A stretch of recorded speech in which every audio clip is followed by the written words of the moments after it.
pessoal, tudo bem com vocês? Seja muito bem-vindo a mais um episódio do nosso Catedralcast. E hoje o nosso episódio está muito especial, em homenagem aí ao mês das mães. A mesa hoje está toda feminina. E eu trouxe duas convidadas, duas queridas mamães, aí, jovens mamães e mamães há mais ou menos pouco tempo. Então tem que estar com tudo fresquinho aí para nos acrescentar. Seja muito bem-vinda, Lu. Obrigada. E Maiara, Obrigada. Que são as mamães aí do Davi e do Benjamin, ou o contrário, né, do Benjamin e do Davi, e do Gael. Bom demais ter vocês aqui, gente. Obrigada. Para mim é uma honra estar aqui, podendo conversar um pouquinho sobre o que eu mais gosto de ser, que é mãe. Coisa boa. E você, Maiara, também poderia falar o que você mais gosta de ser? Eu gostei dessa fala dela, mas eu gosto de tanta coisa que eu acho que tem que ter esse dom todo da Lu pra gente falar assim, o que eu mais gosto de ser. A gente gosta muito de ser. Sim, sim. É uma coisa que vem junto com o nascimento do filho, né? Aham. Eu planejei o Gael, mas quando ele nasceu... Ai, meu Deus. Não é bem aquilo que eu planejei. Foi completamente diferente. Aham. A gente vai vivenciando coisas no dia a dia que você vê mesmo que é único. Cada criança é única, cada mãe, cada experiência que você passa ali é único. Isso. A gente teve na semana passada um bate-papo aqui, onde eu tava na cadeira daí e saí da host e passei para ser a mãe entrevistada, né? E foi um papo muito gostoso e a gente espera poder abençoar aí muitas mães com a nossa história. Nós somos únicos e a maternidade também traz isso, né? Não tem uma receita pronta. Não tem. Até porque as crianças são diferentes, né? São. Nós temos personalidade diferente. Queria começar com uma pergunta aí para vocês, assim. Hoje, né, a gente desempenha vários papéis. Para a gente estar junto aqui, a gente teve que abrir mão de agenda, ajustar aqui, ou deixar a criança com alguém, ou abrir mão de algum pedaço da agenda de algum outro compromisso. Contar com a rede de apoio. Como é que é para vocês equilibrar a maternidade e as outras áreas da vida? Então, eu tenho 2 filhos, né, pequenos, numa idade... Um tem 4 e o outro tem 1. Então, exigem bastante de mim, né? Ainda não são tão independentes, né? Até o de 4 faz bastante coisas, mas ainda precisa ali de todo um cuidado. Então, exige muito da minha presença, da presença de um adulto. E, além disso, eu tenho meu trabalho, tem ministério, questões da igreja, tem o fato da gente ser mulher, né? Que, às vezes, a gente até deixa em último plano para colocar os filhos na frente, a casa, a família, o trabalho mesmo, né? Então, assim, eu vejo nós com muitas funções, né? E ter que dar conta de todas elas e muito bem. A gente se cobra, né? Na verdade. A gente isso quer, é mais interno. né? Eu acho que não é nem ter que, a gente gosta de fazer bem feito, né? É uma cobrança interna mesmo. Ninguém tá me cobrando, né? Aham. Que eu faça isso, aquilo e aquilo. Mas é algo que a gente se cobra o tempo inteiro. Então, eu vou... Como todas as outras, eu vou fazendo o que dá, né? Cada dia eu vou vendo o que é prioridade. Qual é a minha agenda hoje? O que eu tenho que fazer? Hoje, por exemplo, ela está aqui. Então, eu vou contar com a ajuda de alguém para encaminhar eles. No trabalho, vou chegar atrasada, então vou chamar alguém. Então, a gente vai se ajustando. Assim, eu não tenho um planejamento, né? Eu acho que eu vou vendo o dia, a demanda do dia e vou me organizando ali, vou encaixando tudo. É o dia inteiro encaixando as coisas para tudo fluir. Porque nessa fase eles são literalmente a prioridade, né? Assim, do horário, né? Eles vão sempre ser a nossa prioridade, mas eu digo assim, em termos de cuidado, né? O sono, né? A alimentação, né? A atenção, o tempo de qualidade. É tanta coisa. Mas a gente vai fazendo como consegue, né? O Gael tá com quantos anos? 3 3 aninhos. Essa fala da Lu tá aí uma coisa que eu tive que desconstruir e reconstruir. A questão da rotina. Eu sempre fui muito perfeccionista, aquela coisinha, né, de lista. Planejadora, né? Nossa, demais. E depois da chegada do Gael, eu tentando manter a minha lista de prioridades ali do dia, Mas aí, às vezes, no final do dia, aquilo ficou uma bagunça. Não consegui dar conta. Dar cheque, né? Não. Porque o planejamento não obedece aquilo ali do jeito que você... por mais assertivo isso que eu falo que a gente seja. daquilo que eu planejei, eu fico olhando, não. Tive que desconstruir, fazer tudo de novo. Gael, cada dia, ele tá, assim... Ele tá desenvolvendo muito. Então, cada dia é uma novidade. Cada dia a criança aparece com uma surpresa. E a mãe ali no ambiente... Se a mãe tiver, a criança quer a mãe o tempo todo. É verdade. Ela não passa por isso. Então, o David, ele é ótimo. Ele, sabe, ele me ajuda muito, é um parceiro. Mas a gente, se estiver no mesmo ambiente, eu e David, ele vai querer mamãe. Quer brincar, quer mamãe. Eu sou aquela mãe que senta no chão, rola, brinca. E aí, acaba que o tempo se perde. Quando eu vejo, eu não fiz nada daquilo que eu planejei. Eu apresentei elas aqui como o papel materno por conta da gente estar nesse dia especial, esse mês especial, né? Mas a Lu, imagino que a maioria já conheça, mas para quem está chegando no podcast agora e no ambiente da igreja agora, a Lu é esposa do pastor Guto, que tem sempre aqui, que está sempre com a gente aqui no podcast, né? E também trabalha na área da educação, né, Lu? Eu trabalho aqui na nossa escola, né, da igreja, sou pedagoga e já trabalho com educação há muitos anos. Então, talvez isso facilite um pouco, não? Eu até ia falar em algum momento isso, né? Lidar com criança eu gosto muito, né? Esse público infantil, assim, já faz parte já de mim já há algum tempo. Coisa boa. Mas também tem um outro lado que é cansativo, né? Às vezes você lidar com criança já a maior parte do dia, chega em casa, você tem que lidar com as suas. Às vezes é cansativo. Tem os dois lados. Mas eu gosto, eu sempre gostei dessa área. Ai, que bom. E a Maiara, para quem acompanha nossos cultos, seja presencial ou online, a gente vê com frequência aí a Maiara e o David aí ministrando para nós aí na adoração, nos conduzindo a esse momento tão especial do culto, que é o momento da adoração.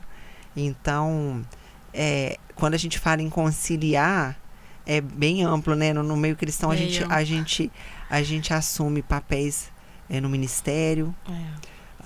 Eu imagino que aí nesse papel também, além do ministério que Deus te deu, e ser esposa de pastor, né? Também tem os desafios da agenda dele. É isso que eu ia falar. Às vezes não estando na frente, mas eu vivo a agenda dele, né? É um tempo, por exemplo, que eu não posso contar com a ajuda dele em casa, né? Ou até em outro lugar, até mesmo na igreja, né? Por exemplo, ele está pregando. Então, os dois estão comigo, não tenho quem me ajudar, é só eu e eles dois. Então, de certa forma, né, eu vivo um pouco da agenda dele e isso não aparece, mas acaba também, mexe com o meu tempo, né? Com as crianças também. Bacana.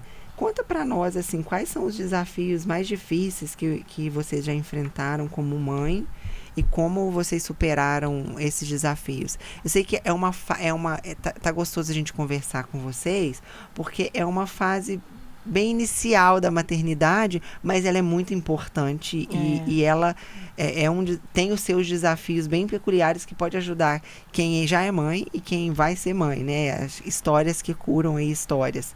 Eu me incluo nessa que também não quero ficar só como roxo, embora já tenha ficado do lado de mãe, mas eu também tenho um de 13 e uma de 7. Então, estou um pouquinho só na frente aí dessa corrida de maternidade, mas ainda numa fase inicial. Sim. E aí, quais foram os desafios, assim, que vocês já enfrentaram, enfrentam? Pode começar a falar, Vera. Eu vou pensando. Bom, pra mim... Você falou que não era como você pensava. Não, ela é primeiro filho, né? Então, a gente cria algumas expectativas, começando pelo meu parto, que eu planejei do meu jeito, eu, Maiara, não contando com os planos de Deus. Claro, querendo que ele abençoasse os meus, mas eu planejei um parto natural, aquela coisa doula, fiz pilates, aquela coisa toda, esperei todo um trabalho de parto. No dia que a minha bolsa rompeu, o parto não evoluiu de maneira nenhuma, né? Tive que aguardar e quando eles fizeram alguns exames em mim, eu vi que o Gael podia estar sofrendo. Então a gente teve que ir às pressas para a cesariana de urgência. E aí eu já subi indignada, porque gente, tudo que eu fiz, peraí. fiz aquelas coisas lá no Pilates, na bola e tudo mais. E eu nervosa, não, doutor, tem como esperar mais um pouquinho? Não, vamos ver, né? Porque eu querendo passar à frente, né? Até do médico. Mas aí o parto aconteceu, graças a Deus. Depois eu entendi que não era esse o principal, né? O meio do parto, mas sim o nascimento, a chegada do Gael saudável e eu também. Então, pra mim, esse foi o primeiro desafio com o Gael. E aquele medo também de acontecer, né? Se tá complicando, o que pode acontecer? Mas... eu tinha essa expectativa também do primeiro de ser normal. Gente, que coisa. Cheguei a fazer pilates também e tal. Eu ficava dentro de casa andando, fazendo conta com aqueles ultrassons, sabe? Eu também. Com medo dele tá passando. Agora tá vindo uma, É a tal da expectativa, né, que a gente cria. Mas se deixasse, eu acho que eu brinco que o Samuel estaria dentro de mim até hoje. Porque ele já tava de 40 e tal e ele não nascia. Nossa. Ele nasceu de 40 e alguns dias. Segurou bem. Segurou bem, é verdade. A Lu tem um desafio aí recente que a gente foi abençoado aí com uma boa notícia. Nasceu. Do Davi, Do né? Davi. Foi culpa Foi uma profecia, ó, do marido dela. Falou no... Eu tava já no finalzinho... no finalzinho da gravidez ali, né? Tava 38? Eu já nem lembro mais. Acho que 38, já indo pra 39. No dia do culto do Ano Novo, da virada, eu já vim pensando, hoje é meu último dia que eu tô saindo de casa, agora eu só saio pra ele nascer. Já tava muito cansada, muito ofegante, tava no limite já. Pensando em chegar em casa e ficar deitada até o dia dele nascer. E aí, a gente indo embora, o David da Mayara me desejou, né, feliz ano novo e tal. Aí falou assim, nossa, já deve estar para nascer. Por esses dias. Ele, então eu profetizo que a sua bolsa vai estourar e o Davi vai vir no momento que ele quiser. Eu, não, David, que é isso? Que bolsa estourar? Minha mãe tem que chegar para me ajudar. Porque foi 31 para primeiro, né? Então eles tinham ido passar ano novo em algum lugar, então tinha que dar tempo da rede de apoio chegar para me ajudar. Então não podia ser na hora que ele quisesse, estava tudo programado ali para ser a partir de determinado dia. E o David falou isso, fui para casa, deu 2 horas depois, eu só ouvi barulhinho, a bolsa estourando.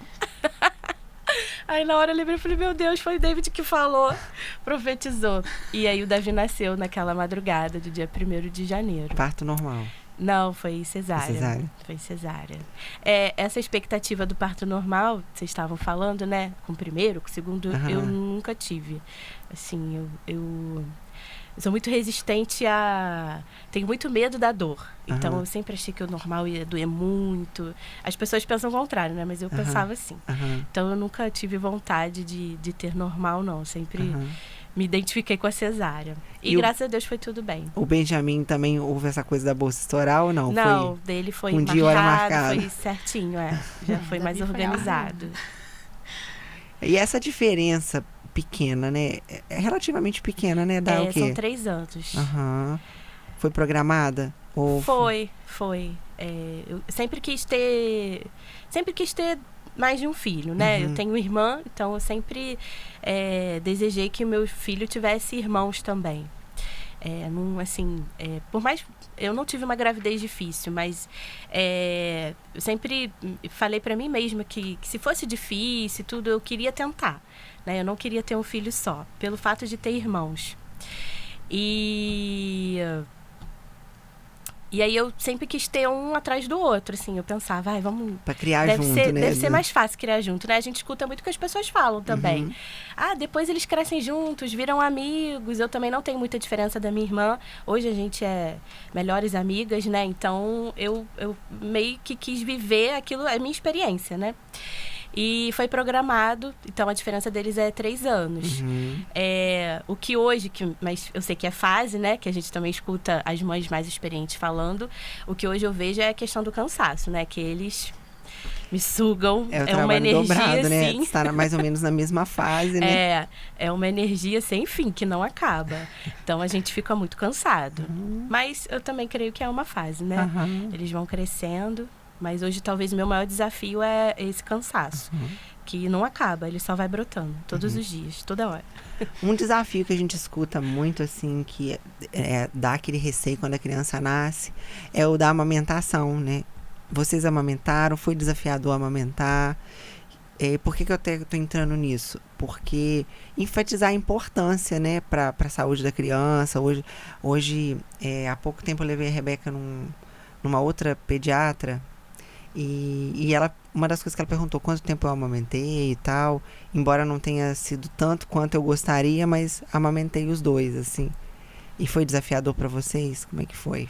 Foi, no início foi. O início foi, mas pra mim, minha experiência, né? O mais difícil, o Davi tem 1 ano e ainda amamento. A minha experiência... Que beleza! Ainda amamenta? Vou tirar. Não, eu parei, eu não tinha mais leite. Com 6 meses, eu já não... mesmo que eu quisesse, já não... Ela já parou de engordar. Aham. Aí tive que parar. E aí com 6 meses também já entra uma introdução alimentar, né? Mas eu acho que é um assunto, né, que tem muita dúvida. Eu acho que a mulher, quando tá grávida, assim, primeiro filho, né? Eu tinha uma expectativa de amamentar que na hora não tinha nada a ver com o que eu pensava. Por mais que eu li muito sobre, me informei, li livros e conversava com médico, pediatra, mas foi tudo diferente. Eu acho que isso acontece com todo mundo, né? Quando a gente conversa sobre esse assunto, né? É bem diferente na realidade, né? O início não foi difícil, mas assim, levei de boa. Agora, para tirar, para mim foi mais difícil, do Benjamin. Ele mamou até quase 2 anos e no final eu tava assim no meu limite. Porque me cansava demais. Foi até na época da pandemia. Então tava o tempo todo com ele, né? Todo mundo em casa.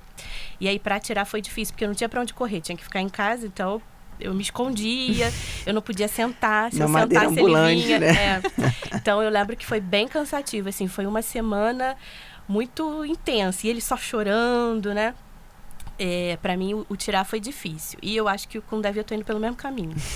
A gente não aprende, né? Tô repetindo tudo de novo. Pra você amamentou também? Amamentei de mais 2 anos e 2 meses. Uau. Tô escutando ela falar, ai meu Deus. Ela já compartilhou isso comigo. Mas eu planejei amamentar até os 2 anos. Eu tinha consciência da importância da amamentação e gostava também. Embora tenha sido muito difícil, meu Deus. Aquilo é difícil. A gente não pode romantizar. Até você entender direito a questão de pega, essas coisas. Mas eu gostava. E Gael foi até os 2 anos e 2 meses. Ali eu decidi também tirar, porque não dava mais. Eu gostava também. Mas realmente exige da gente. Exige muito. Porque você tem que estar presente em algo que você não consegue terceirizar, você não consegue delegar. Não. E por mais que tenha hoje as técnicas assim de bomba que você tira, deixa o leite, é diferente. Não, é o não é a afeto, mesma coisa. né? Tem todo, não é sobre dar, não é só dar o leite, né? Verdade. É toda uma construção aí de um relacionamento. Mas o tirar pra mim não foi difícil. Quando eu cansei, eu falei, Gael, não tem mais. Ele procurou um dia, Ai, que benção. segundo dia ele só passou a mão, depois ele esqueceu. Usa essa frase, Lu, não tem mais. Não tem mais, vai acabou. Que cola, vai ele que chamava dá de certo. TT, né? Eu não tenho mais TT. É difícil. Ai, muito bom, mas eu lembro com saudade, assim, desse tempo. Samuel não curtia, ele não gostava. Eu via que ele não gostava mesmo, e aí logo ele foi preferindo a mamadeira, mas eu ainda consegui amamentar uns 3, 4 meses, assim. Depois não consegui mais. E a Rebeca foi 6, eu tinha pouco leite. E aí secou, né? Ser uma mãe segundo o coração de Deus, eu creio que esse é o nosso grande desejo, né? Nós que conhecemos a palavra, que a gente quer agradar a Deus em tudo, e o ser mãe, eu vejo que depois que a gente se torna mãe, a gente entende que é o nosso maior ministério. E como é que vocês, assim... Eu sei que ainda são pequenininhos, né? Mas já começam a introduzir, assim, os valores cristãos, a importância de um relacionamento com Deus. Vocês conseguem, assim, ter uma rotina de leitura bíblica com eles? Como é que vocês fazem isso? Vocês têm alguma rotina de música, de leitura? Não sei, enfim. Ensina aí pra nós, assim, o que vocês têm feito para encaminhar essas crianças aí, para ter esse discernimento e amar a Deus e as coisas do Senhor. Olha, rotina, assim, não tenho especificamente uma rotina com o Gael em relação a isso, mas eu tento mostrar para ele na prática, né? Gael, todo mundo percebe como ele a parte do louvor chama a atenção dele, né? Ele chega na igreja e vai direto lá pra frente, ele quer subir, ele quer estar no altar. E como ele ama a igreja, né? Ele ama, ele fala, vamos pra casa do Senhor. Então, E a célula também. Então eu tento mostrar pra ele com o meu exemplo. E eu vejo que tem funcionado. A gente tem o costume de orar com ele à noite, antes dele dormir, porque a rotina dele é bem puxada, ele fica bastante tempo fora de casa por conta das terapias e da escola. Então, à noite é o momento que a gente tem de orar com ele. E o Gael, eu sempre profetizei muito, até mesmo antes dele, sabe, antes de eu ficar grávida, porque eu tinha essa consciência de que a partir do momento que eu fosse mãe, seria um novo ministério na minha vida. Entendi literalmente isso, Gael como um novo ministério.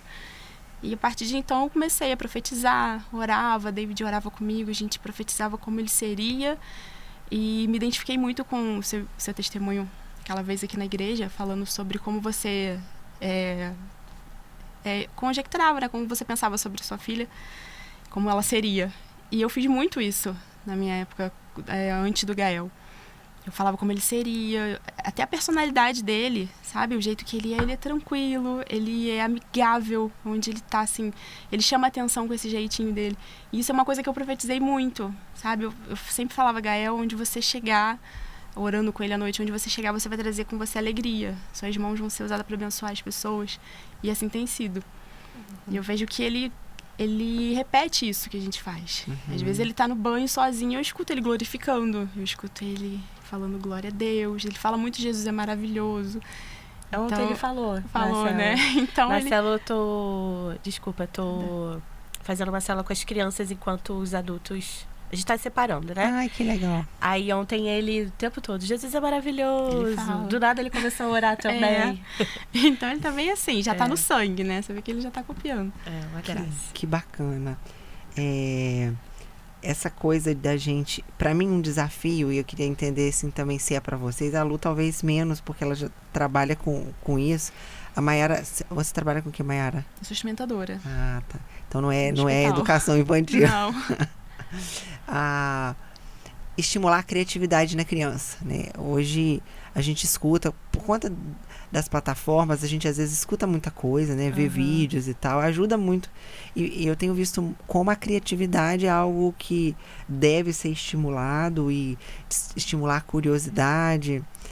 E por que pra mim é um desafio? Porque para deixar a criança ser curiosa e criativa, muitas vezes a gente precisa abrir mão de alguns limites, né? Hoje em dia tem as telas também, né? Que tem tirado um pouco dessa essência, que isso é uma essência da criança, né? A curiosidade. Até aqui, antes da gente começar, a gente estava conversando de umas perguntas que têm surgido lá em casa. A fase da curiosidade. Isso faz parte da essência da criança. E hoje em dia as telas também têm roubado muito isso, né? A criança fica ali sentada só assistindo, e ela não tem muito tempo para ter criatividade, para interagir. E esse é um limite que a gente também tem que se policiar, né? Independente da idade. Eu acho que vai ficando mais difícil conforme eles forem crescendo, né? Talvez com o teu de 13 você deve passar isso mais... Viver isso mais de perto até do que com a gente. Porque eles se interessam mais fácil por outras coisas, né? Sim. O que ajuda lá em casa bastante, no caso do Samuel, a Rebeca também, é que ele gosta muito de futebol. A Rebeca, no caso, é balé, sapateada. Eu vou colocando eles nessas atividades. Movimento. Que ocupam o tempo. Aí tem os treinos, tem os ensaios. E aí, mas se não tem uma atividade, eles vão pra tela, os dois. Né? Então é algo que é difícil. E o desafio pra mim, no caso, é que às vezes assim, a Rebeca gosta de pintar. Então assim, aí suja a mesa, e suja não sei o que, e suja a roupa. Então é um desafio, porque assim, eu não quero que suja a roupa, eu não quero que suja a mesa. E quando tava naquela fase do slime, né? Todo mundo meu pegava. Deus, não, proibi agora, não pode comprar aquele negócio slime. de barbear, cola e tudo que tinha em casa virava slime. E aquilo gruda, dependendo da marca do slime, aquilo gruda e não roupa. sai. Então, eu fico assim, meu Deus, preciso estimular a criatividade, mas, poxa vida, essa blusa não. A parede não. A parede não, essa toalha não. É complicado, né? É. E a questão das perguntas. Estimular a criança a fazer perguntas e responder sem podar é algo também muito interessante. Mas com esse monte de papel, não sei se acontece com vocês, de você se ver, assim, às vezes sem paciência para responder depois que já tá no porquê, mas por que isso e aquilo. Você nem lembra mais do início. Nem sim, ainda não. Vocês têm paciência? Vocês têm cara de serem mães pacientes? Olha, não sei se é a questão da fase, mas eu me considero que eu sou paciente. Também, assim, por enquanto, eu tô sabendo lidar bem, né? Eu não sei depois, né? Falando até agora. Até aqui nos ajudou o Senhor. A gente vai indo, né? Mas essa questão da arte aí é complicado, né? As paredes lá de casa que sabem. Ele andava muito... Agora até que deu uma esquecida, graças a Deus. Mas andava muito na fase do adesivo. Ai, meu Deus. Uma época eu até postei. Foi assim que o irmão nasceu. Ele colou adesivo até no rosto do Davi. Bebezinho. E onde a gente olhava tinha adesivo por todos os lados. Assim, era a marca registrada dele. E se queria dar um presente, uma cartela de adesivo, ficava numa alegria, numa felicidade. Aí agora ele deu uma esquecida, mas você olhava em casa, eu perdi o controle. Quando eu via, já estava colado e não saía. Então, assim, eu acho que tem as suas fases, né? Foi uma coisa que eu me vi, meu Deus, perdi o controle. Porque era muito rápido. Quando a gente olhava, já estava tudo colado. Essa fase das perguntas eu não tenho ainda não, mas da arte... Olha, o quarto, a varanda. E assim, qualquer caneta, qualquer lápis, ele vai direto. Eu já comprei quadro, compro papéis, compro caderno, compro um monte de coisa. Eles pra poder querem tentar. onde não pode, né? Mas eles querem. E essa curiosidade é importante porque vai desenvolvendo, né, áreas cerebrais, até que de repente vai ajudá-los a serem questionadores, fazer boa pergunta e avançar nas suas carreiras, né? Aí eu fico pedindo a Deus, assim, a direção para não podar. Até por exemplo, eu vejo muito com o Davi, né? A questão de pega. Ele tem muita necessidade de tudo pegar. Toda a comida que a gente vai dar para ele antes pega, aí amassa tudo, depois que ele já vê escorrendo na mão, aí ele começa a comer. Então, até isso, né? É uma necessidade dele. Ele precisa sentir ali. Quando a gente agora foi na praia, toda criança tem isso, né? De botar na areia. Tem nervoso. Aí ficou com aquele nervosinho. E como que liberando, né? A gente deixando ele pegar na terra, talvez botar na boca, se sujar mesmo, é que ele vai perder aquele nervoso e vai conseguir. Então, quer dizer, tudo tem um propósito, né? Mas a gente quer a criança limpinha, né? Um desafio que eu vejo que a gente enfrenta aí nesse novo perfil familiar, com todas essas mudanças, é que as famílias têm tido cada vez menos filhos, né? Embora a gente ache importante as famílias serem abundantes em filhos, a gente não... Eu, pelo menos, na minha vez, eu acho que 2 tá bom. Eu também. Maiara pretende ter mais ou pretende ficar só no Gael? Ai, meu Deus. Não pode. Eu pretendo ter o segundo, sim. É porque a gente pensa muito na questão de como tá difícil educar, como tá caro, né, as demandas, mas eu pretendo ter o segundo, sim. É bom, né? Eu tenho 3 irmãos, então é muito bom. É isso que eu também penso, assim, é tão bom ter irmão, né? É tão bom. É uma experiência que a gente não deveria, né? Sim, se possível. E até pra gente também, né? Recentemente a gente estava conversando isso lá em casa, como que a gente amadureceu. Assim, quando a gente tinha um só, a gente tinha uma cabeça. Hoje a gente pensa diferente. Assim, como que a chegada... E uma coisa que eu não imaginava que eu ia viver, né? Assim, eu não tinha dimensão. Como que a chegada do segundo tirou alguns medos, algumas coisas que antes eram muito importantes para mim, hoje não são mais, né? Vai ficando mais flexível, isso, né? Assim, eu considero que eu me tornei uma pessoa melhor, sabe? O meu marido fala a mesma coisa. Então, acho que, assim, até a casa mudou um pouco. E isso é bom, né? E eles pedem ir mais irmãos? Não. O Benjamin andou pedindo, mas... Ai, meu Deus. Muda até de assunto. Ai, muito bom. Eu nem assim, gosto muito de ficar falando assim, porque a espera do meu primeiro, Benjamin, foi muito longa. sempre quis muito, né? Ter um filho, era um sonho e tal. E quando Deus deu, né? O meu sentimento de gratidão, uma gratidão assim que não cabia em mim. Então, quando hoje eu falo, não, já tá bom, 12, eu fico, ai, Deus. Assim, parece até que eu não... Que não tá grata? Mas não é. É realmente... Porque eu acho que eu não vou dar conta, né? Mas, assim, sou muito grata a Deus pelos meus 2 filhos. E tá Ainda bom. é cedo pra gente entrar nesse assunto, porque ela tá com deixa ele crescer mais um pouquinho, né? 1 aninho só, com 2 pequenininhos. Esse primeiro ano a gente fala que não vai ter filho nunca mais. Quando nasce eu falava, nunca mais. Depois a gente esquece e muda de ideia, né? A amnésia é boa, né? É porque passa muito rápido, né? Aham. Vocês têm hábito de se conectar com outras mães para trocar figurinha, para ter esse apoio, encorajamento? E como a gente está fazendo aqui, eu creio que é um encorajamento para outras mães, né? Best. Eu faço muito isso. Lu, pelo amor de Deus. Eu acho que pode ficar uma dica aí para mães que estejam passando por desafios nas diferentes fases, né? Trocar figurinha, né? Importante demais. É bom, né? Quem tá vivendo a mesma coisa que você. Exatamente. A gente acha que é só com a gente. Como é que você faz? Nossa, ou de repente tem coisa que você vai descobrir. Não, eu também passo esse mesmo desafio, mas dá certo depois. Ou não, eu não passo por esse desafio, mas eu adoto essa rotina, experimenta lá. Eu acho que até com mães experientes, né? Porque... a gente estava conversando isso aqui, às vezes a gente está num determinado período que a sensação que a gente tem é que aquilo vai durar uma eternidade. Tipo os primeiros meses, né? Que a criança é um bebezinho, tem aquele cuidado. Parecia que aquilo nunca ia passar. Não, e a gente acha que se vai chegar no berço, ele não tá respirando, não tem umas coisas assim? Vocês tinham essas maluquices? É umas coisas assim, né? Você tá respirando, gente. Mas às vezes eu tinha uma sensação, meu Deus, se eu morrer, e agora? Né? Umas Quem coisas vai cuidar? assim. Não é? É muito doido.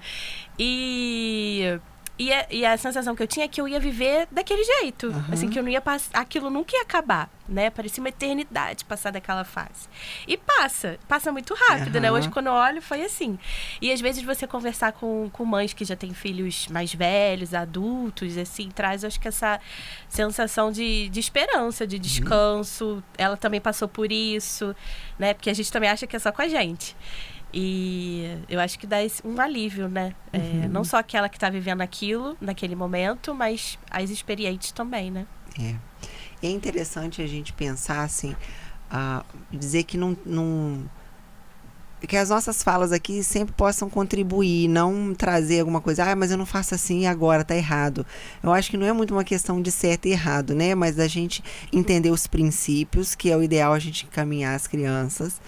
E entender que cada um de nós tem um perfil, uma personalidade, a criança também, as fases, porque senão entra a tal da palavrinha que eu até deixei aqui, que é a sensação de culpa e inadequação, né?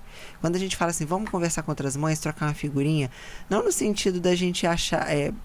porque senão a gente vai sempre achar que a outra faz melhor. Comparação.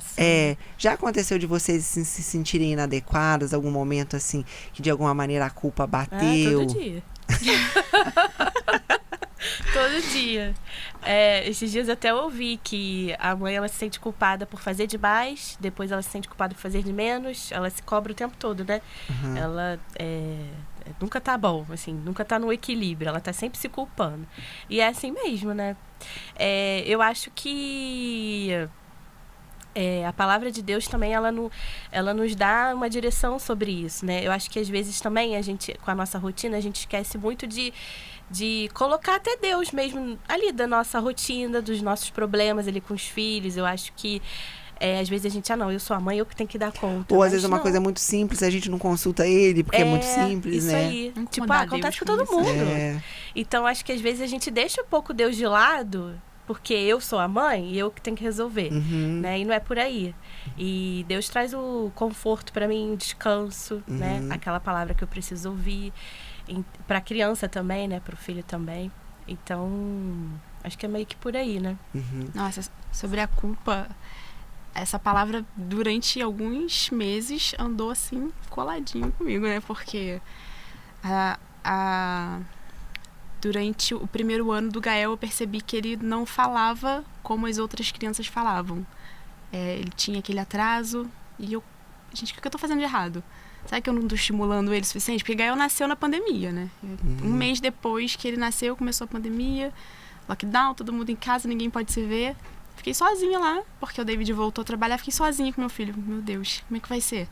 Não podia trabalhar, não podia fazer nada, não podia sair. E conforme foi passando o tempo, eu percebendo o desenvolvimento dele, meu filho não tá falando. Via outras crianças, que a gente começa a comparar, né? Já vem a comparação.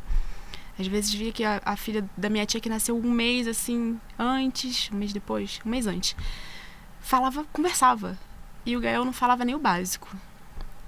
Foi aí que eu comecei a pesquisar e eu tenho que fazer alguma coisa. Sinalizei a pediatra, ela falou pra mim que eu tava me preocupando demais, que eu tava me antecipando, né? Eu falei, não tô. Tem que fazer alguma coisa, né? Que mãe, né? A gente sente que tem alguma coisa errada. E então foi que eu procurei uma fono. Ela falou assim pra mim, olha, você vai precisar procurar um neuropediatra. Eu, no fundo, eu já sabia o que era. Eu já entendia que tinha alguma coisa errada com o Gael. Mas, então, quando ela falou, eu falei, não, tem que ver. A gente procurou e o primeiro diagnóstico veio como autismo.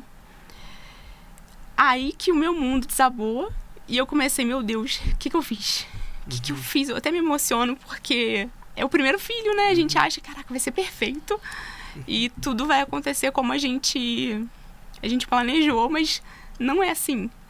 E hoje, assim, a minha emoção não é um pesar, sabe? Porque eu vejo como meu filho, ele desenvolveu, como ele... Hoje ele tá incrível, sabe? A gente não é aquele orgulho de mãe, não. Ele realmente é incrível. Mas ainda bem que eu segui o meu instinto, sabe? Porque é importante que a gente siga isso, sim. Eu entendo que o Espírito Santo também dá uma direção pra gente, né? A gente tem os médicos, lógico, que eles vão sempre orientar e vão mostrar também um caminho na área da saúde pra gente, mas é importante a gente ficar atento a isso, sabe? E depois que eu fui desmistificando tudo e oferecendo pra ele tudo que ele precisava, que eram os tratamentos, aí eu vi que não tinha culpa, não sou culpada.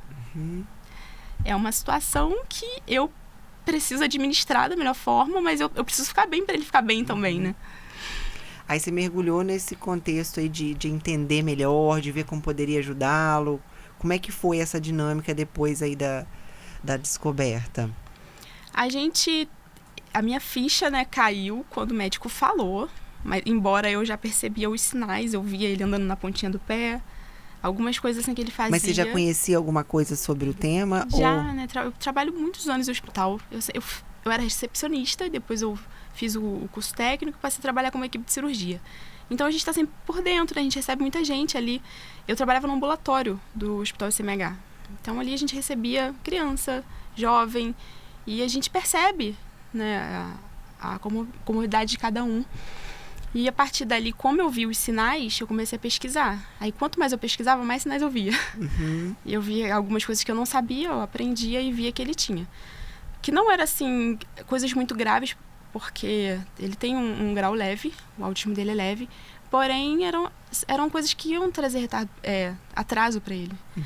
Então eu precisava correr logo para poder igualar, né, chegar nos marcos de desenvolvimento, né, que é isso que a gente acompanha quando vai vendo o crescimento da criança. E aí eu comecei a ir atrás de clínica, né, ele precisa de todo um amparo, né? São muitos profissionais envolvidos no tratamento dele. Hoje ele faz uma terapia que se chama terapia ocupacional. E isso mudou muito o comportamento dele até em casa com a gente.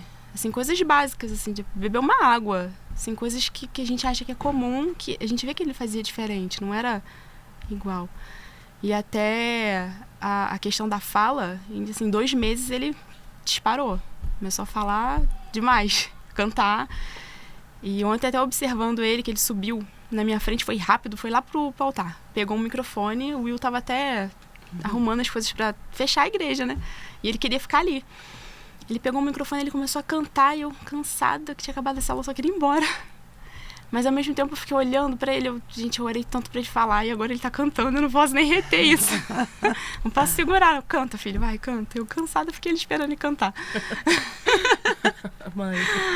Pois é, mães. E como todo desafio, quando a gente passa por eles com o Senhor, a gente cresce, né? O que você ouviu de Deus nesse tempo? Como eu tenho aquele versículo que eu falo que é o meu top 10, assim, que é: todas as coisas cooperam para o bem daqueles que amam a Deus, né? Como que você... o que você tem aprendido com o Senhor? E não só para... Eu não quero aqui te expor, mas pegar esses aprendizados com o Senhor para aqueles que estão passando coisa parecida com o que você contou, ou tem algum outro desafio com o filho, e entender assim, que Deus é contigo, como que o Senhor tem te fortalecido, te ensinado, te instruído? Como é que tem sido as suas experiências com o Senhor ao longo desse... Tem quanto tempo, Mayara? Do diagnóstico foi em abril do ano passado, tem um ano que ele foi diagnosticado. Tati, existe uma Mayara antes e depois. Da maternidade, lógico, mas do diagnóstico principalmente. Porque o meu questionamento inicial era: como assim, Deus? Eu fiz tudo certo na minha concepção. Eu me alimentei bem, eu malhei, eu trabalhei até o dia. Eu trabalhei literalmente até o dia. Minha bolsa rompeu, eu fui lá, trabalhei e depois fui pro hospital ganhar o Gael. Assim, fiquei quieta, né? Não falei pra ninguém ficar... pra ninguém ficar preocupado, mas como eu estudei muito o parto, eu sabia que não ia nascer naquele momento. Então, não tava com contração ainda, eu fui, cumpri o que eu tinha que fazer. E o David... Você vai trabalhar? Eu vou. Então tá, David é muito calmo, né? Muito tranquilo. Então, o que eu falava pra ele tava bom. Mas vai dar certo? Não vai acontecer? Não vai acontecer nada. Então tá bom, então vai trabalhar. E ele foi trabalhar tranquilo também. E por eu ter feito aos meus olhos tudo certo, né? Então, pra mim, não era pra ter acontecido nada, né? Não que isso fosse uma coisa ruim, né? Mas aos meus olhos, eu achava que por eu ter feito, né? Por causa do meu esforço, que Deus não poderia ter feito isso com a gente, né? Mas não é bem assim. Entendi que não é o que eu faço, nada que eu faço compra Deus. Ele tem todos os desígnios dele, tem o propósito. E o Gael, ele veio quebrando todo um protocolo, todo um... Como é que eu vou dizer? Qual a palavra que eu posso usar? A gente tinha ali algumas barreiras que a gente precisava que caísse. Assim como mulher, esposa. E as coisas foram mudando assim numa proporção que eu não imaginava. Comecei a orar, a partir da culpa que eu me perdoei, né, vamos dizer assim, eu comecei, então tá, Deus, o que o Senhor quer a partir disso? Começa a me mostrar, então, o que o Senhor deseja fazer. E eu sempre olhei pro Gael como um homem, assim, um garoto que vai ser um homem extraordinário. Amém. E isso não vai ser empecilho para nada. Eu vejo que é uma condição que pode ajudar muito, como me ajudou, como tem ajudado o David, uma condição que pode ajudar muitas crianças, adolescentes, né? E ele vai ser uma pessoa incrível, para a glória de Deus. Amém, amém. Eu creio. Amém. Eu creio que tudo que a gente passa, o Senhor transforma em bênção. Sim, com e certeza. que vá fazer sentido na vida de outras pessoas, né? Então, hoje eu já me fiz essa pergunta porque a culpa já tentou entrar na minha história de endometriose. E aí o Senhor foi me mostrando que o meu pensamento, né? Sim. Não. E um dos textos que ele ministrava, porque os meus caminhos não são os seus caminhos, meus pensamentos não são os seus pensamentos. Assim como os céus são mais altos que a terra, os meus caminhos são mais altos, né? Teve coisas que eu tive que desmistificar, porque essa minha mania de sempre rotular e deixar tudo certinho como eu queria. Então, isso tudo o controle, foi né? A necessidade de completamente controle. do controle. Tive que Entregar sair. mesmo, né, pra Deus. Tá bom, Deus, então se eu faz o que eu quiser, tá tudo certo. Eu creio que todos os desafios que a gente supera, eles são usados para a glória de Deus, assim, pra gente alcançar outras vidas, sustentar outras mães. Hoje você sabe que é a dor de uma mãe, né, que tem um desafio na saúde do filho. E tem coisas que, por mais empatia e amor que a gente desenvolve, algumas coisas só quando a gente passa que a gente fala, agora eu entendo isso. Agora, Com né? certeza. E isso ninguém quer passar, mas quando você passa e sai do outro lado, você fala, uau, que bom que eu passei, né? Não, hoje eu só penso assim, ele tinha que ser meu. Não tinha chance do Gael ser filho de outra pessoa. Que legal, né? Muito legal, muito legal. Vocês, na escola, passam por esse desafio com crianças também? Hoje não só o autismo, né? Tem outros transtornos de atenção, né? Eu acho que nosso maior desafio, não é nem desafio, mas eu acho que acaba, em muitos casos, a escola ela precisa ser o suporte para a família também, né?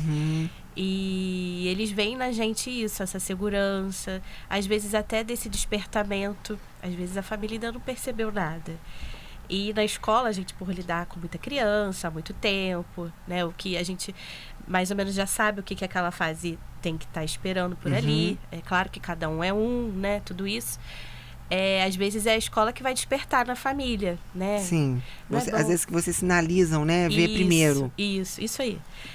Porque também muitas coisas só vão aparecer na escola, né? Quando a criança está no coletivo. Né? Às vezes é em casa, um filho único. Você não vai perceber mesmo. Então, no coletivo, ali você vê com mais claridade, né? E muitas vezes acaba a gente tendo que despertar a família, sabe? E é difícil, né? É muito difícil. Tem a ver com aceitação, né? Isso. Tem família que não aceita. Não é fácil, né? E acho que até aceitando demora um tempo ainda para processar, né? Até para saber lidar, né? Lidar com coisas novas, com as novas fases do desenvolvimento, né? Então, assim, é um período que a gente acolhe, a gente busca acolher, até por ser uma escola cristã também. Então, a gente sempre traz uma palavra de Deus, assim, a gente se coloca à disposição, né? Então, a gente tem bons relatos, graças a Deus. Muito apoio da escola. De um bom... Coisa boa. Viu? Propaganda. De um bom trabalho. Momento merchan do Colégio Metodista.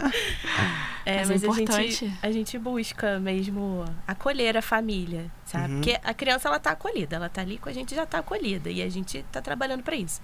Mas eu acho que a família fica um pouco desamparada, até porque todas as atenções voltam pra criança. E assim, a mãe às vezes esquece que ela também precisa ter alguém para ela desabafar, que é normal ela se culpar, se questionar. Que é tudo muito novo, né? Isso. É muito novo, né? Então tem todas essas fases e precisa respeitar, acolher. E você precisa também lidar, no meu caso, eu precisei lidar com as negativas. Não tem nada não. O que é isso? Essa coisa da sua cabeça. Então você ser respeitosa num momento desse e ao mesmo tempo entender que não é todo mundo que está por dentro do assunto, que sabe como lidar. O que eu tento fazer é ensinar um pouquinho para quem convive com o Gael, como lidar com ele, o que esperar. Porque tem algumas reações que às vezes a gente acha, mas é birra, é manha, né? Às vezes sim, porque criança faz manha, né? Que criança que não faz? Mas às vezes não é, às vezes é uma crise, às vezes é um momento que ele tá ansioso, que ele tá nervoso. O excesso de estímulo às vezes deixa ele irritado. Então eu já tenho essa sensibilidade de tirar ele do ambiente, de ensinar, tento ensinar pro David também, olha, lê isso aqui, procura saber a respeito. Passo para ele porque a gente precisa apoiar ele, né, para ele poder desenvolver, que ele não pode se sentir também vulnerável. Nessa pegada de não se sentir vulnerável, e hoje a gente tem essa questão do bullying, né? Acho que sempre teve, mas agora tem um nome, né? Como é que vocês fazem para desenvolver neles? Eu acho que até mesmo um aninho já dá para estimular, né? A ter essas habilidades socioemocionais, autoestima, empatia, resiliência, que vão construir aí essa identidade deles que sirva como uma blindagem contra essas maldades aí do mundo, né? A fase que eles estão, né, é a fase da gente construir isso, né? Eu acho que a primeira coisa é eles saberem o que estão sentindo, nomear as emoções, né? Uma coisa que a gente criança, a gente não sabia. Hoje eu tô me sentindo meio assim, esquisito, meio assim, né? A gente não sabe nomear, né? Como é que pode isso, né? Eu achava que era até um problema meu. Depois eu vi assim, eu acho que a nossa geração... A gente não teve isso. A Rebeca tem lá na geladeira, ela bota o grampinho em cima, o termômetro, né? como ela tá sentindo. Bom, né? Hoje tem aquele filme Divertidamente, né? É muito legal. Que fala aí das emoções. Então, esse é um trabalho, por exemplo, que hoje as escolas se preocupam em fazer, e quase todas fazem, né? Com as crianças pequenininhas, né? Porque é algo muito complexo também para eles. Mas de nomear as emoções, saber explicar o que está sentindo. O que é frustração? Isso que aconteceu agora é porque você está se sentindo frustrado. Lá não em é casa porque você tem uma está se palavra sentindo triste. que assim, Samuel usa desde pequenininho, ele falava assim, estou entediado. Eu aprendi, deve ter uns 5 anos, o que é isso? Tô entediado. Então, eles sabem usar melhor do que a gente até. Então, porque para criança eles só sabem feliz e triste, né? Então, tudo, por exemplo, tudo ou você tá feliz ou tá triste, não existe mais nada. Então, esse é um trabalho, assim, que as escolas hoje fazem, e eu acho que a gente, como pais também, a gente ajuda, né? Com exemplos do dia, né? Coisas que acontecem e você usar aquilo para explicar. Acho que nada melhor do que a prática, né? Ali, vivendo a situação. E a empatia também, né? Teve, agora há pouco tempo, uma situação de uma pessoa que caiu na nossa frente, na rua. E eu pensei, Benjamin vai rir.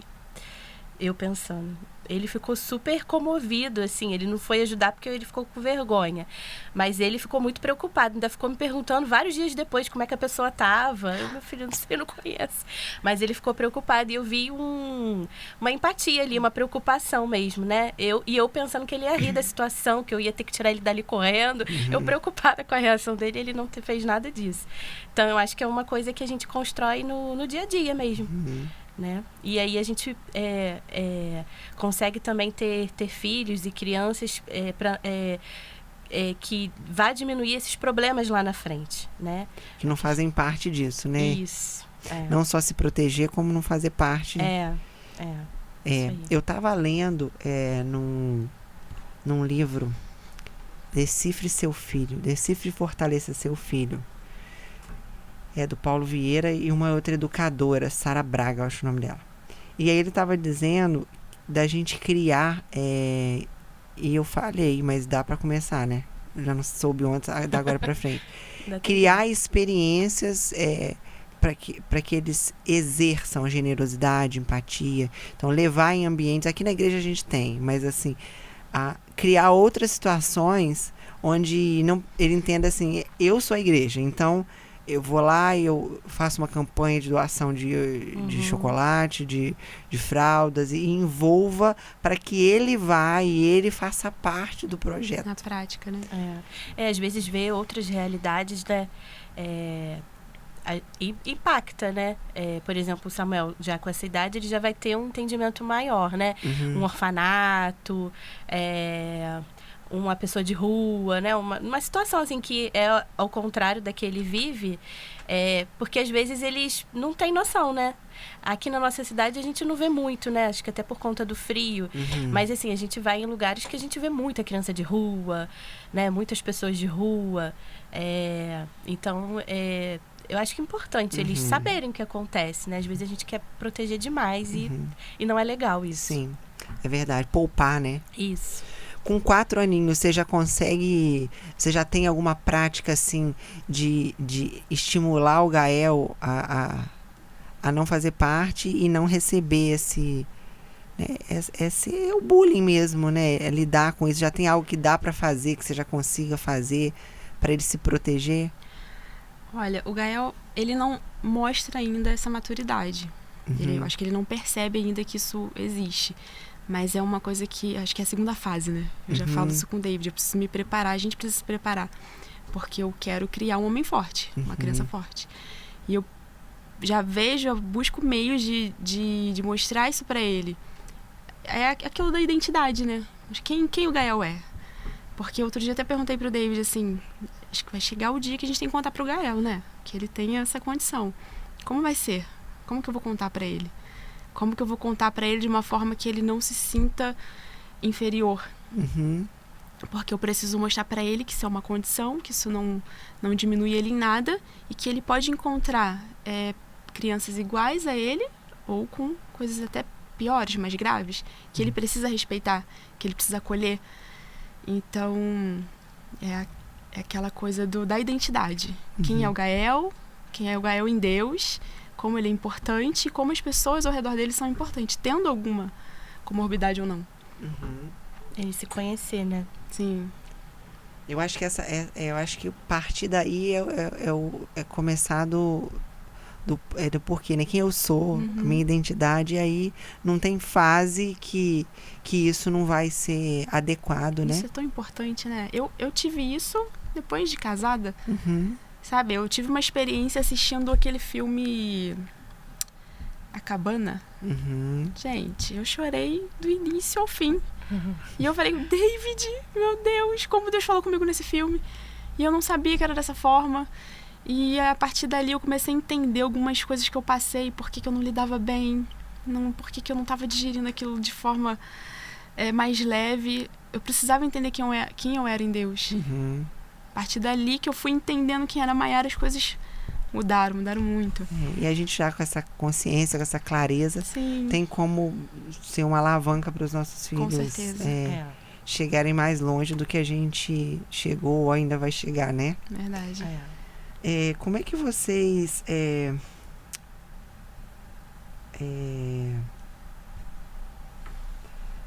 Eu queria até perguntar para a Maiara, já que você levantou essa questão do autismo, é algo novo, né? Acho que é novo para todo mundo, não? É algo relativamente novo. Como você sente em relação à forma como a sociedade percebe e trata as pessoas com autismo? Você acha que tem algo que você pode instruir a gente? Eu me incluo nessa, já que é algo tão novo. Como tratar, como perceber, como a gente... O que não é óbvio e como mãe você sente, eu acho que não, se eu falar isso, eu vou ajudar as pessoas a lidar com pessoas com essa condição. Eu acho que o conhecimento. A gente tem um comportamento assim meio errado, que a gente só busca se informar quando a gente passa, quando tem perto da gente, na nossa casa. Então, eu até compartilhei isso no Instagram, contando um pouquinho da minha história do Gael, e falei da importância de você conhecer aquilo, independente de você ter alguém na sua casa, alguém que dependa de você, algum amigo. O que falta hoje é informação, porque se você for analisar bem, o autismo, ele está presente há bastante tempo. Eu falo por mim, assim, na minha época de criança, a gente ia para a escola, às vezes tinha um aluno que era um pouco diferenciado, não se enturmava, tinha dificuldade para aprender. E o que a gente achava que ele era? Bagunceiro. Exatamente. Sem limite. A gente rotulava de tudo, menos que aquela criança tinha uma comorbidade especial e precisaria de uma ajuda, de uma intervenção. Então, é importante demais, gente, conhecimento. Eu tento, de vez em quando eu posto no Instagram, eu compartilho algumas coisas sobre isso, porque agora é a minha realidade, eu também. Eu não estudava sobre isso. Eu percebi no meu filho e comecei a buscar para eu saber como lidar com ele. Mas se eu já soubesse disso antes, né? Às vezes as pessoas que passam pela minha vida que precisariam de uma intervenção, de uma ajuda, eu poderia ajudar se eu tivesse conhecimento. Sim. Tento passar isso para minha família também, porque ainda é um pouco resistente. Eu vejo assim, a gente vê pela questão das pessoas mais idosas, né? Os mais antigos, não tem nada disso não. Então a gente tenta passar a informação para a pessoa poder lidar da melhor forma possível. Informação boa. Acho que para tudo aquilo que tem sido novo, o melhor dia então para entender teria sido ontem, mas já que não foi, vamos dar agora para frente, exatamente, né? Nunca é tarde. E assim, já encaminhando pro finalzinho aí, que a gente tem as nossas demandas aí para voltar, né? O que vocês entendem que é fundamental para uma mãe segundo o coração de Deus? O que não pode faltar na vivência, na experiência de vocês para ser uma mãe segundo o coração de Deus? Acho que Deus, né? Deus nos presenteou com filhos, né? Eu vejo meus filhos como um presente de Deus. E ele me deu para eu criá-los, mas para honra e glória dele, né? Eu acho que isso a gente tem que, às vezes a gente esquece. Isso é muito bonito quando a gente está grávida, Deus me deu, mas é dele. E depois, né, a gente esquece. Na prática a gente quer o filho só pra gente, não é de Deus nada, é meu. E assim, isso é uma coisa que eu, em minhas orações, sempre que eu vou orar por eles, né, sobre alguma situação, eu sempre apresento eles para Deus, sabe? Senhor, não me deixa pensar dessa forma, que meus filhos são meus. Não são meus. O Senhor me deu eles para criar, para ensinar nos seus caminhos, né? Para conduzir. Eu sou a responsável, mas eles são seus. Então, eu acho que o fato da gente não esquecer isso, que é o nosso propósito, né? Ali como mãe. Dentre tantas coisas que a gente tem que fazer, precisa fazer, e tantas coisas que envolve, mas esse é o maior propósito, né? Deus nos deu pra gente ensinar, guiar, conduzir no melhor caminho. E a gente já sabe o caminho, então não tem nem como dizer que eu não sabia. E é difícil, né? Não é fácil. É uma trajetória difícil. Mas eu acho que é isso, a gente não esquecer e sempre lembrar disso. Por que Deus me deu. Uau. Lembrar que eles não são nossos, são de Deus, né? E na sua opinião, o que é fundamental para uma mãe segundo o coração de Deus? Eu vejo muito assim pelo coração rendido, né? Vejo por mim. Não tem como eu ensinar para o Gael ele amar o Senhor se eu não mostrar isso para ele na prática. Como que ele vai amar? É a questão de vir na igreja. Eu não posso deixar de vir só porque ele vai andar a igreja toda, vai subir no altar. Eu tento conter ele, lógico, por causa da ordem, né, no culto, e ele não atrapalhar ninguém, mas eu não posso deixar de trazer ele. Ele tem que estar aqui, ele só vai aprender a amar se ele me ver amando. Ele só vai aprender a se render ao Senhor se ele me ver eu com uma postura rendida ao Senhor. Eu acredito dessa forma, no exemplo. No que eu faço, ele vai copiar. Eu fiquei pensando assim nessa pergunta, né? O que é fundamental para uma mãe segundo o coração de Deus? E eu fiquei pensando, porque não tem essa resposta certa e errada, né? Tem aquilo que vibra aí no coração nosso. E assim, isso tudo que vocês falaram, eu tô 100% de acordo e procurando viver isso, esse lembrete aí, o próprio Espírito Santo às vezes me lembra. A gente não esquece. E aí ele puxa a orelhinha, epa, de quem eles são. Essa rendição e esse exemplo é algo que a gente tem tentado, assim, de ser disciplinado. Ensina a criança o caminho que ela deve andar, né? E quando ela crescer, ela não se desviará dele. A gente procura ter essa vida também aqui de disciplina, de cultos, de oração, de leitura bíblica. Mas, assim, se eu tivesse que responder essa pergunta assim também, eu penso que é uma comunicação de amor. Porque às vezes a gente vê pessoas que nem conhecem a Cristo e são mães tão amorosas que sabem comunicar amor. Porque a mãe ama, ponto. Mas às vezes ela não sabe comunicar esse amor. Umas amam fazendo um prato gostoso, outras amam fazendo cafuné, outras amam contando história, outras amam dando presentes. Linguagens de amor. Né? Eu amo, isso mudou muito a minha vida. Eu fui liberta por essa revelação que Deus deu ao Gary, né? Que é um livro, As 5 Linguagens do Amor. Hoje já tem As 5 Linguagens do Amor da Criança. Tem. Esse eu ainda não li, embora eu tenha ele, eu não li ainda. A gente pode até marcar um podcast dele, vamos? Com certeza, eu gosto desse assunto também. A gente pode marcar.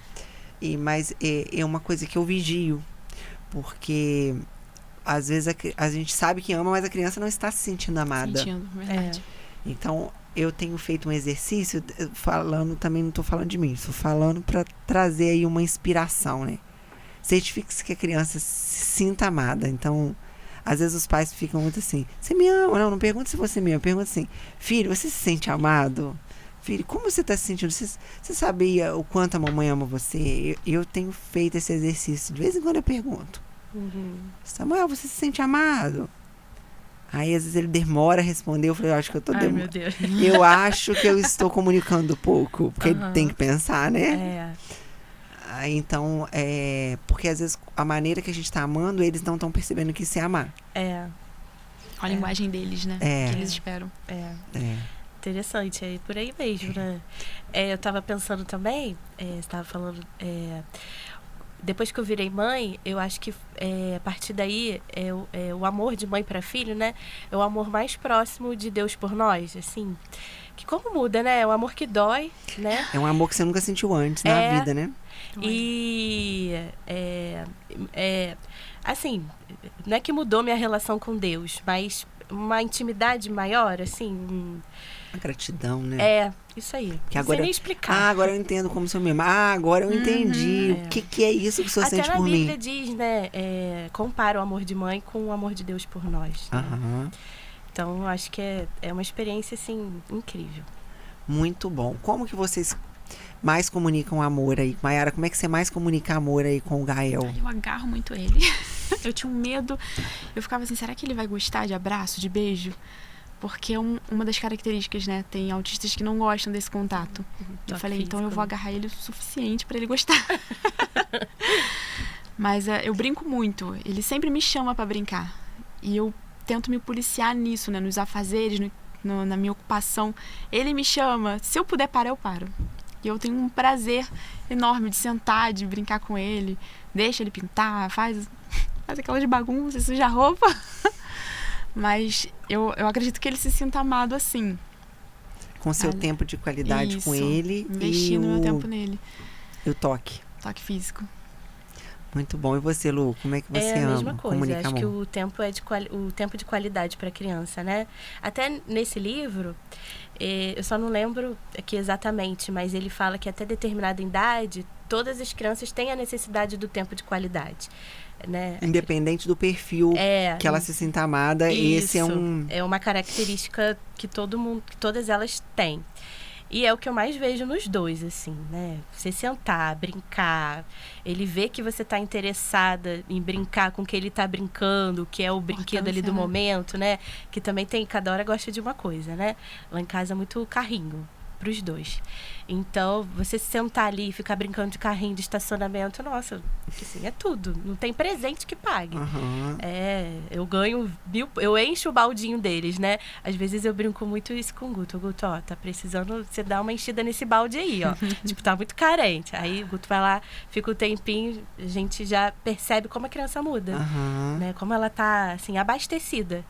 Então, acho que o tempo de qualidade ganha. Uau. E é o nosso maior desafio hoje, é o tempo, né, gente? Mas a gente tem que priorizar, né? Priorizar e entender que isso é importante, que brincar é importante, que parar e olhar no olho, na altura dos olhos, né? Nossa, importante demais, ainda mais pro Gael. Uhum. Essa comunicação no olhar. Uma coisa que a gente tem estimulado, incentivado ele. Eu tenho me policiado para me cobrado assim mesmo e botado em prática essa questão do tempo e da brincadeira, mas eu comunico falando. Eu sou muito de falar, de dar feedback, de elogiar. E o elogio também é bem-vindo, né? Por mais que não seja a comunicação primária a prioridade, mas é. E eles começam a aplicar também. Eu falar, olha, Gael, como você tá lindo. Eu levo ele no espelho, olha como você tá lindo. E agora ele vê eu me arrumando, ele fala, que linda, mamãe. Então, você vê que é uma troca. Eles passam a responder aquilo também. Coisa boa. O que vocês acham que, assim, de repente, vocês gostariam de trazer de mensagem para as mães que estão nos ouvindo, que talvez a gente não tenha falado? Ou, se não tem nada, já deixa uma mensagem final para as mamães que estão nos ouvindo aí, ou as futuras, ou as que já são. As tentantes. Isso.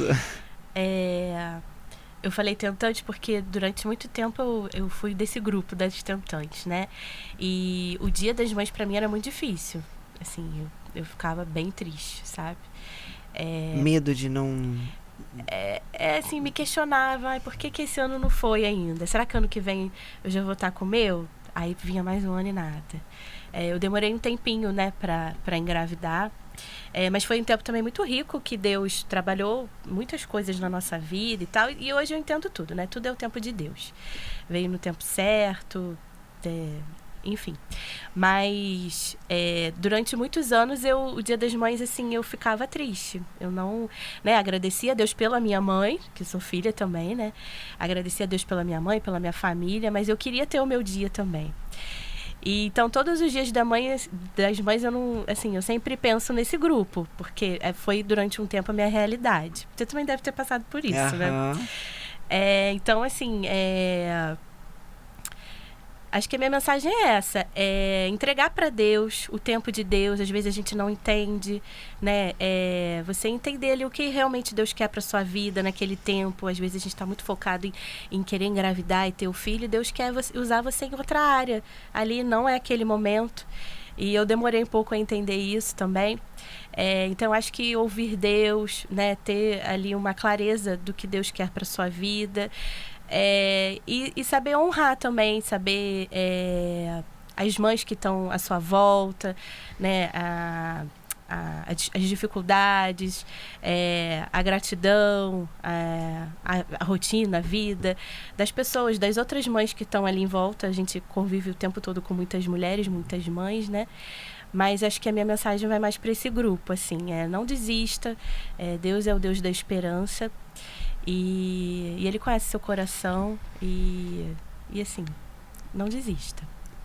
Uau, é isso mesmo. É bom a gente voltar e relembrar, né, da onde Deus tirou a gente. Isso Ele fez na nossa vida, Ele faz isso aí. Na sua também. Muito bom. Depois você vai orar por nós, por essas tentantes e para abençoar as mamães. Tá. E Ana Maiara, que mensagem que você quer deixar? Você já deixou mensagens tão ricas e preciosas para nós, Maiara. Eu creio que muita gente vai ser abençoada com a sua história, não só o que ouviu aqui, como em tudo aquilo que Deus vai te entregar de revelação para você abençoar aí, com seu testemunho, com a sua história. Pegando um pouco o gancho da Lu sobre propósito, né? Tudo no propósito de Deus, realmente. E sobre o que vocês falaram também, né? Não é meu, o filho não é meu. Porque às vezes a gente espera, que nem eu criei uma expectativa, e vai ser desse jeito. Mas qual é o propósito? Eu tô tendo um filho só pra mim? Tô tendo um filho pra dizer que eu também tive? Também consegui ter? Tô formando uma família? Qual é o propósito de Deus?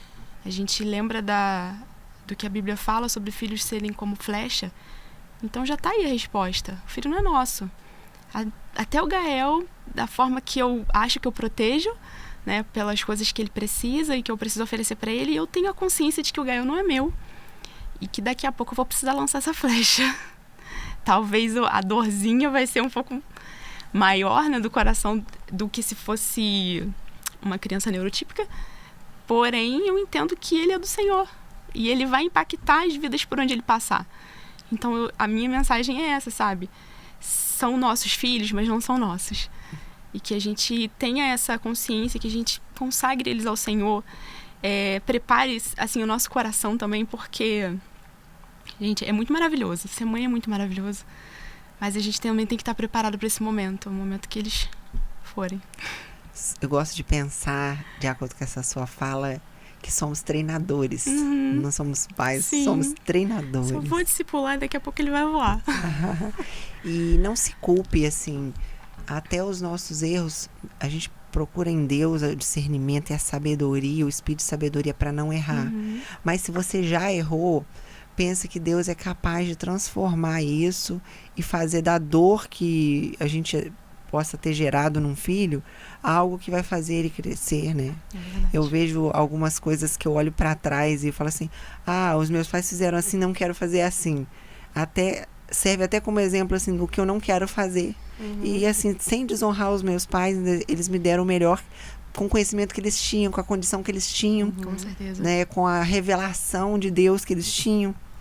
Então, até os nossos erros, Deus é capaz de pegar aquilo e fazer dessa dor uma história e uma bênção. Né? Eu sempre falo isso. Deus não desperdiça nada. A gente passou, tudo que a gente passou, tudo que a gente vai passar ainda, vai viver. A minha experiência também como filha foi desafiadora também. Então, eu pego um pouco do que eu vivi, trago pra cá, mas numa forma de ressignificar. Né? De ver o que eu posso pegar que foi proveitoso e o que eu posso mudar. Né? Para que ele seja melhor do que eu.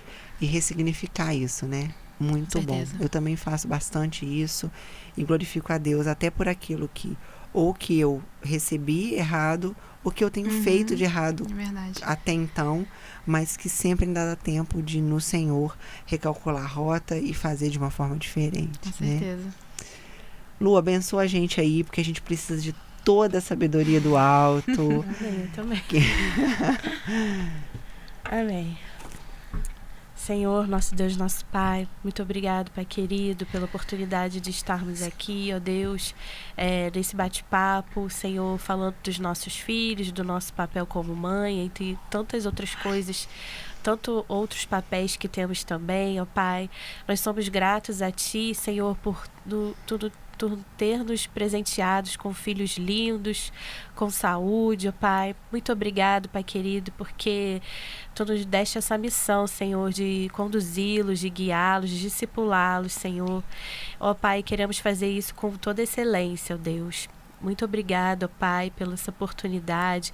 Nos ajude, ó Deus, nos desafios. Nos ajude nos dando essa sabedoria do alto, ó Pai, para conduzir nossa casa, nossos filhos.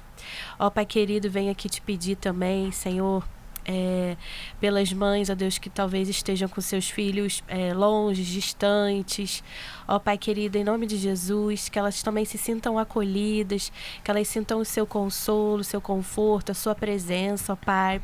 Ó Pai amado, independente da idade, aqui falamos de crianças pequenas, Senhor, mas filho é filho para sempre, ó Deus. Então, em nome de Jesus, que seja um dia das mães especial para elas, ó Pai, que elas possam ter contatos com os filhos, ter felicidade, ter momentos de alegria. Te peço também, Senhor, para as mães que tiveram perdas, Senhor, que perderam seus filhos também. Ó Pai, também não é um dia fácil para elas. Em nome de Jesus, que o Teu Espírito Santo também possa abraçar essas mães, ó Pai.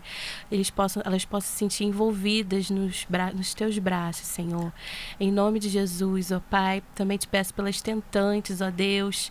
Ó Pai amado, em nome de Jesus, como eu disse aqui, Senhor, que elas possam, Pai, entender que Tu és o Deus da esperança, Senhor, que há tempo para tudo, ó Pai. Em nome de Jesus, que seja um dia que elas sejam revigoradas de esperança, Senhor. Seja um dia alegre também, ó Pai, e que elas entendam que o melhor está por vir, ó Deus. Ó Pai, muito obrigado, ó Pai. Queremos aqui também agradecer pelas nossas mães, Senhor, pessoas que o Senhor nos deste também, ó Pai. Eu te agradeço pela vida da minha mãe em especial, Pai, quero honrá-la ela aqui, ó Deus. Muito obrigado por todas as mães que convivemos, que nós conhecemos, ó Deus, que de alguma forma também nos influencia a ser pessoas melhores, que nós trocamos informações, nós trocamos experiências, orações. Ó Pai querido, muito obrigada por cada uma, Pai. Eu te agradeço e te agradeço por esse privilégio também. Abençoe a vida da Tati, Senhor, muito obrigada também pela dedicação dela, pelo tempo dela aqui, Senhor, pela experiência dela, que o Senhor possa estar sustentando a tua filha. Em nome de Jesus, amém. Amém. Então, vamos desejar um feliz Dia das Mães, né, para as mamães da Catedral, para você que está assistindo aqui, se foi abençoada com esse nosso papo, encaminhe para outras mães e que Deus te dê um Dia das Mães muito abençoado. Amém. Amém. Tchau, tchau. Até a próxima.